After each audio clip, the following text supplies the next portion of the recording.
اعوذ باللہ من الشیطان الرجیم بسم اللہ الرحمن الرحیم رب اشرح لی صدری ویسر لی امری واحلل عقدۃ من لسانی یفقہوا قولی۔ بکھرے موتی دوسرا حصہ۔ پڑوسی کے حق کے بارے میں دو حدیثیں اور پڑھ لیجئے۔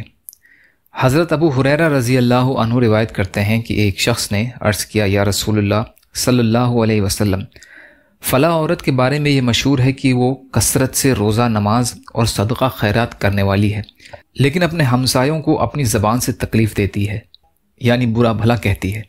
رسول اللہ صلی اللہ علیہ وسلم نے فرمایا، وہ جہنم میں ہے۔ پھر ایک شخص نے عرض کیا، یا رسول اللہ، فلاں عورت کے بارے میں یہ مشہور ہے کہ وہ نفلی روزہ، صدقہ خیرات اور نماز تو کم کرتی ہے، بلکہ اس کا صدقہ و خیرات پنیر کے کچھ ٹکڑوں سے آگے نہیں بڑھتا، لیکن اپنے پڑوسیوں کو اپنی زبان سے کوئی تکلیف نہیں دیتی۔ رسول اللہ صلی اللہ علیہ وسلم نے ارشاد فرمایا، وہ جنت میں ہے۔ مسند احمد کی روایت ہے یہ۔ حضرت عبداللہ بن مسعود رضی اللہ عنہ فرماتے ہیں کہ ایک شخص نے پوچھا، یا رسول اللہ صلی اللہ علیہ وسلم، مجھے کیسے معلوم ہو کہ میں نے یہ کام اچھا کیا ہے اور یہ کام برا کیا ہے؟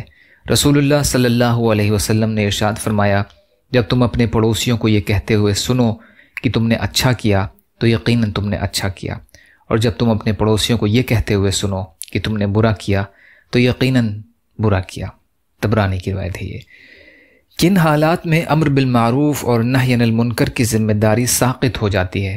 حضرت محمد صلی اللہ علیہ وسلم نے ارشاد فرمایا، جس کا مطلب یہ ہے کہ اپنے دین کی فکر کے ساتھ دوسرے بندگان خدا کے دین کی فکر، اور اس سلسلے میں امر بالمعروف اور نہی عن المنکر بھی دینی فریضہ اور خداوندی مطالبہ ہے، اس لیے اس کو برابر کرتے رہو۔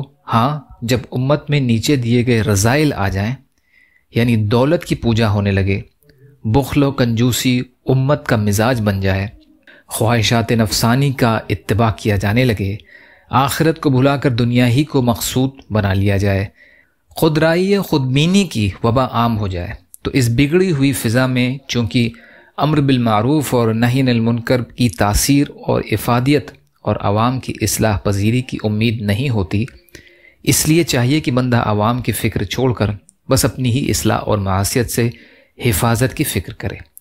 آخر میں حضرت صلی اللہ علیہ وسلم نے فرمایا کہ بعد میں ایسے دور بھی آئیں گے جب دین پر قائم رہنا اور اللہ اور رسول کے احکام پر چلنا ہاتھ میں آگ لینے کی طرح تکلیف دہ اور صبر آزما ہوگا۔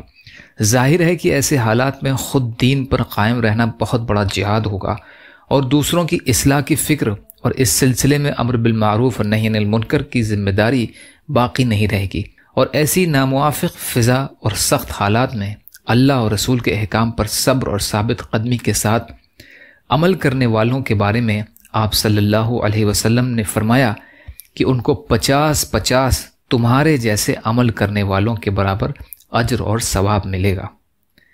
معارف الحدیث۔ یا اللہ ہم سب کو کہنے سننے سے زیادہ عمل کی توفیق عطا فرما۔ یا اللہ مظلوم فلسطینیوں کی، کشمیریوں کی، روہنگیا مسلمانوں کی اور مسلمان جہاں بھی پریشان حال ہیں، ظالموں کے ظلم کا شکار ہیں، آپ ان کی بھرپور مدد فرمائیے۔